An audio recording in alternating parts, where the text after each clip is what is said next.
Okay, morning guys. Um, let's um, let's resume our discussion of rotational motion. And so we ended with a dictionary of sorts that allows us to move between translational and rotational variables.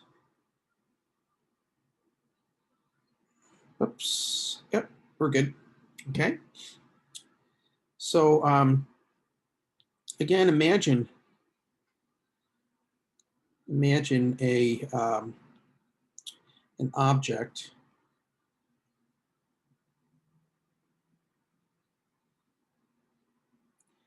and this object is tethered or attached to a very light rigid support. And this object is moving around on a circular path, okay?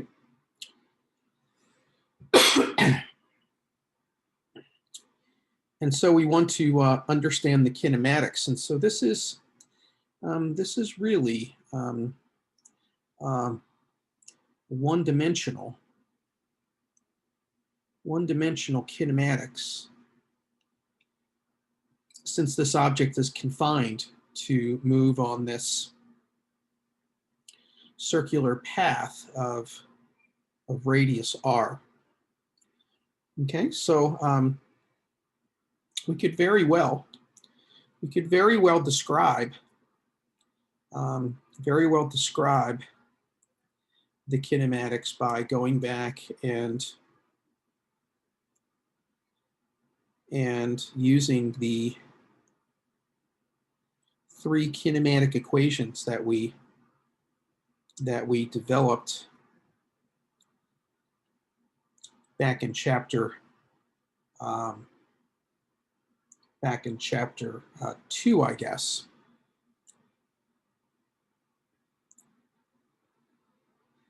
And these would be perfectly valid. And again, here I'm using S for some distance, along an arc length, okay?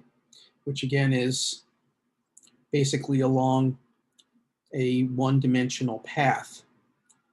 It's just confined to a circle. I know that seems a little strange, but that's that really is the case. Okay, but we would like to convert. We would like to convert these to rotational variables.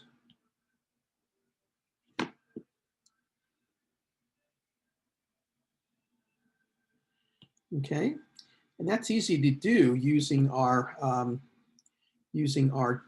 dictionary from above here, right? Using these as making wholesale substitutions. So wherever we see S, we plug that in. Wherever we see V, we plug that in. Wherever we see A, we plug that in. And so let's do that, right? So, so if we have S is equal to S naught plus V0 t plus 1/2 AT squared, then S becomes R theta. S0 becomes R theta naught. And again, I want to impress upon you that as long as this object, right, moves along this radius R, R is a constant. Okay, R is a constant. And so then this would be plus, R omega naught t plus 1/2 A, which is R times alpha t squared. And you see that r then cancels across both sides of the equation. And we get then that theta is equal to theta naught plus omega naught t plus 1/2 alpha t squared. Likewise, right, we have v is equal to v naught plus at. And again, using our dictionary, we have r omega is equal to r omega naught plus r alpha times t. And once again, r is a constant. It cancels across both sides of the equation. And we get that omega is equal to omega naught plus alpha t. And so we now recognize these as looking very much like the kinematic equations for one-dimensional kinematics, except that now they're in rotational parameters, okay, rotational variables. And again, to complete the set, we have v squared is equal to v naught squared plus 2 times alpha, 2 times a, the s minus s naught.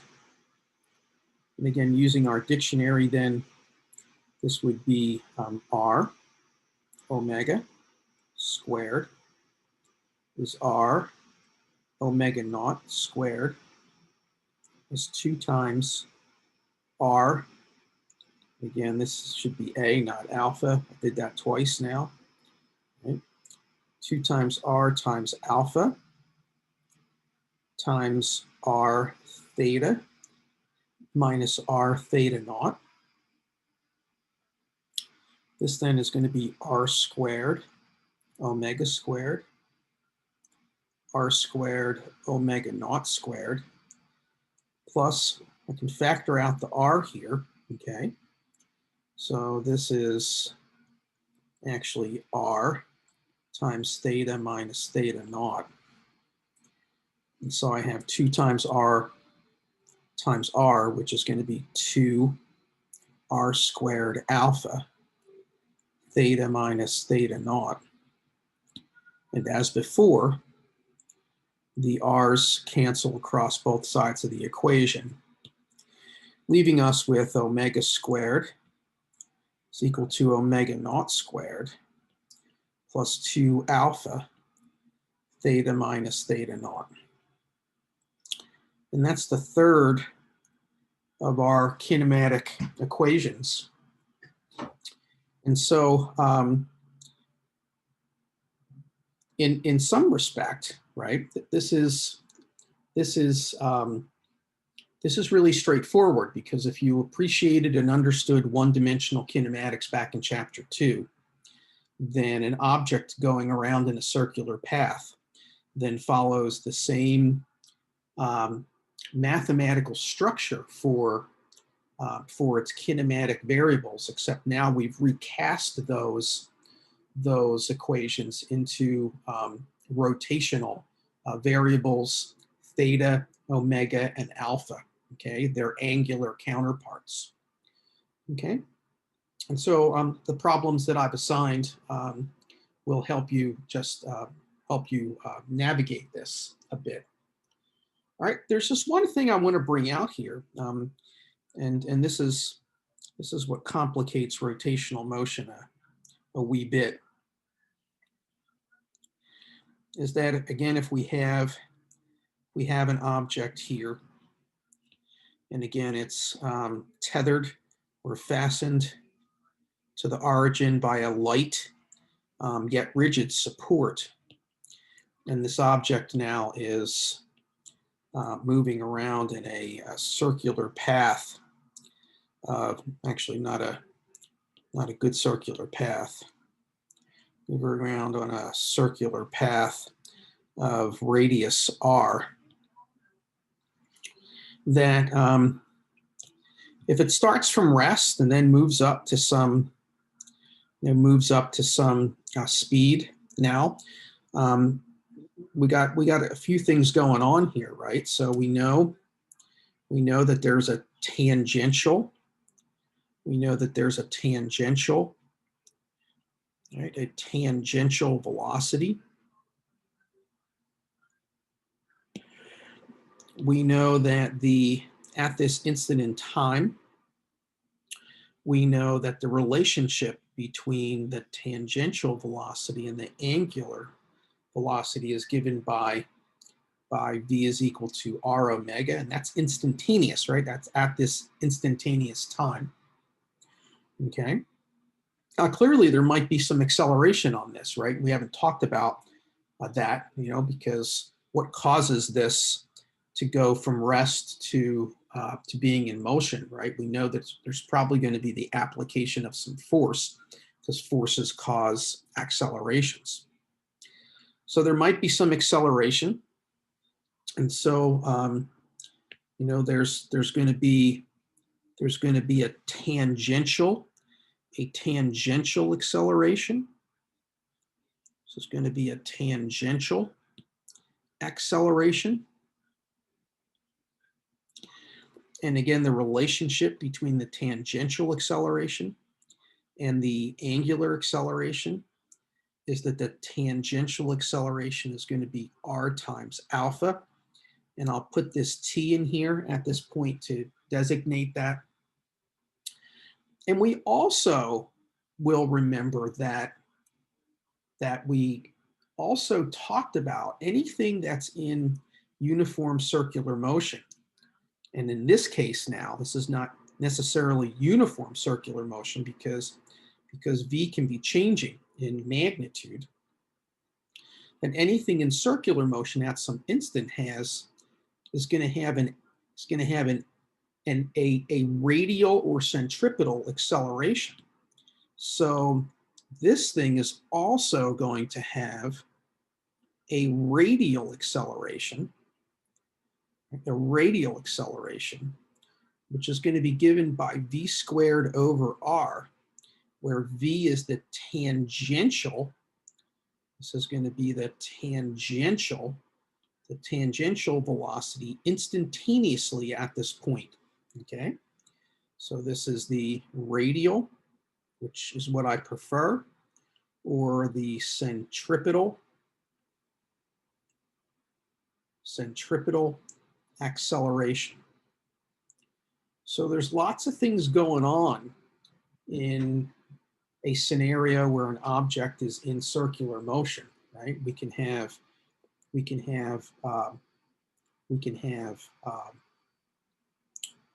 two different accelerations, right? We have a tangential acceleration, we have a radial acceleration, and it's complicated even more by the notion that these two accelerations can actually vectorially combine, and we get an acceleration which looks like so. That probably is hard to see, so I'm going to redo it in a different color. I'm running out of colors here, so I'll do this. So this is going to be, that's not bad. So there'll be an acceleration here. And that acceleration in magnitude is actually going to be the square root of the tangential acceleration squared plus the radial acceleration squared. Okay, just doing a vector addition using the Pythagorean theorem. So that's what makes rotational motion a little bit more complex, is that in particular we have two accelerations going on here, the tangential and the radial, and that they can be vectorially added to give an overall acceleration, which, as you can see, is not directed toward the center of the circle and is not tangent to the object's motion. Okay, and so that gets a little complicated. All right, beautiful. All right.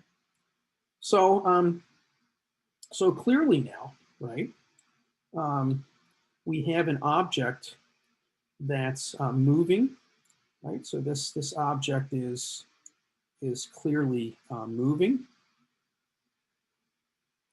in a circular path, which means now that it must have kinetic energy. It must have kinetic energy. And we could very well say that the kinetic energy is going to be 1/2 m v squared, where v is now the tangential velocity in magnitude. Okay. As a matter of fact, it might be better at this stage to just say that we're dealing with the tangential speed. Okay, so that won't complicate things anymore. And there's nothing wrong with this, right? This is perfectly valid. But again, when things are in circular motion, we like to use rotational parameters, okay, rotational variables. And so we can use our dictionary, right? We know that V is equal to R omega. And so we can plug that in here. And we get that the kinetic energy now is going to be 1/2 m. So it's going to be R omega squared, which is 1/2 m R squared omega squared. So what we would like, just like back in kinematics, we saw that the three kinematic equations had the same mathematical structure rotationally as they did in one-dimensional translational motion. Right? The only thing here is that there were wholesale substitutions for the translational variables in terms of rotational variables. Okay, and we'd like to have that same kind of mathematical beauty here as well. Okay, except that we have this entity here that is kind of buggering up that symmetry. Okay, and so we define a new parameter. We call it the rotational inertia. And so for a point mass, and that's what we have here. We have a point mass that's rotating around a circular path. Okay, again, where all of the mass is thought to be concentrated, right here at the circle of right here at the center of that spherical object, right? We call that a point mass.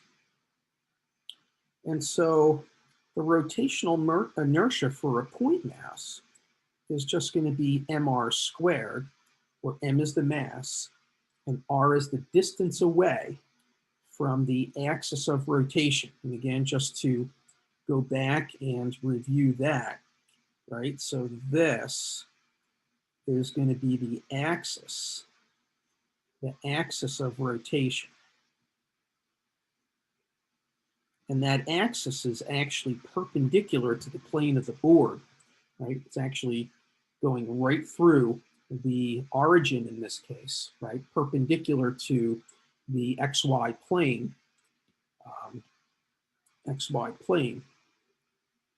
okay? So if we had, say, if we go back and if we looked at the,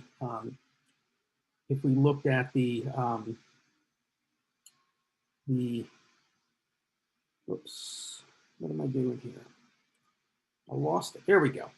we go back and look at our original example where we had two masses, right? Two masses going around in circular path, okay?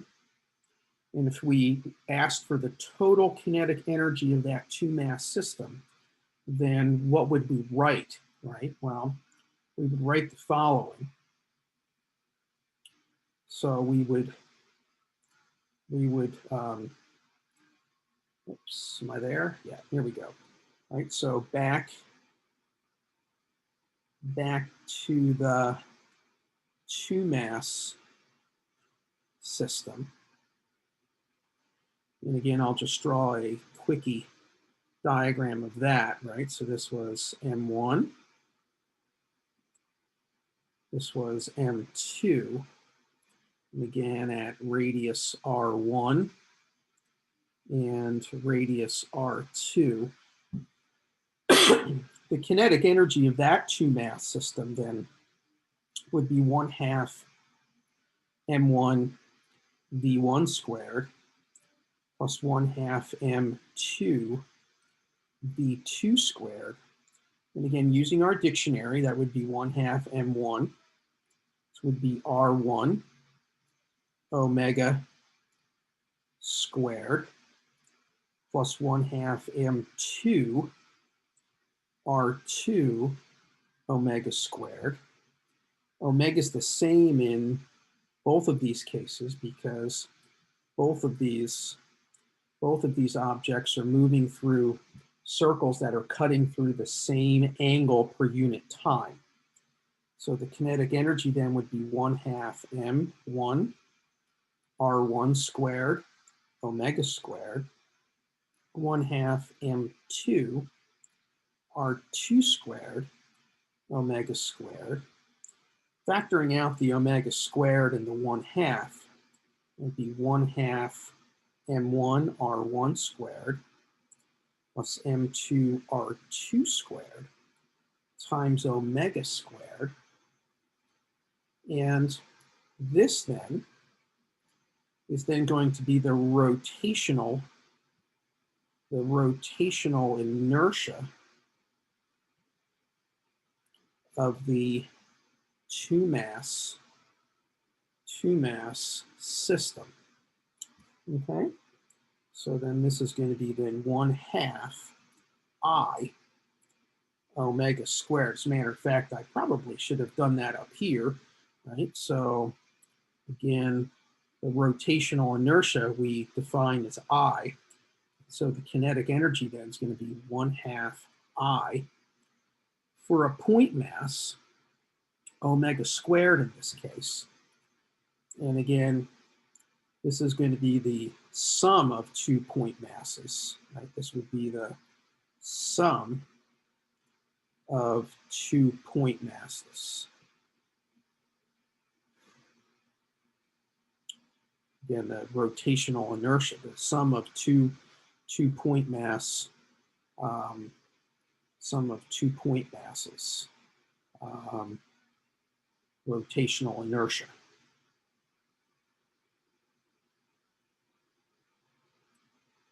Okay, so you can see now we have some mathematical symmetry,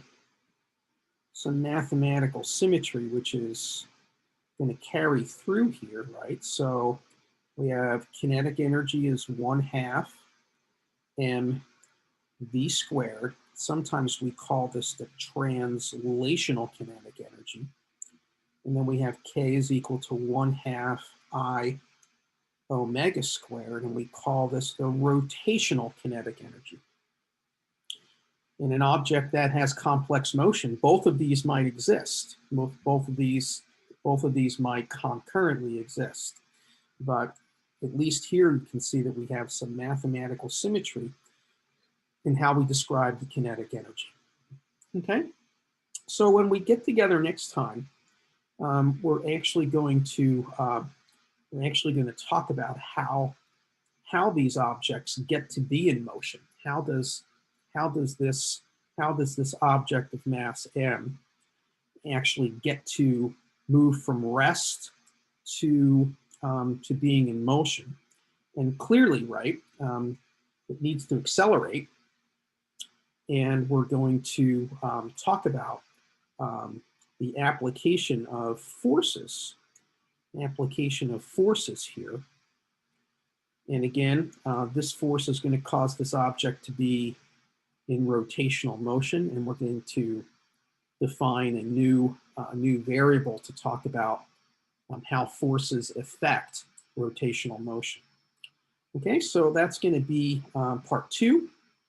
And so that will be the end of this module.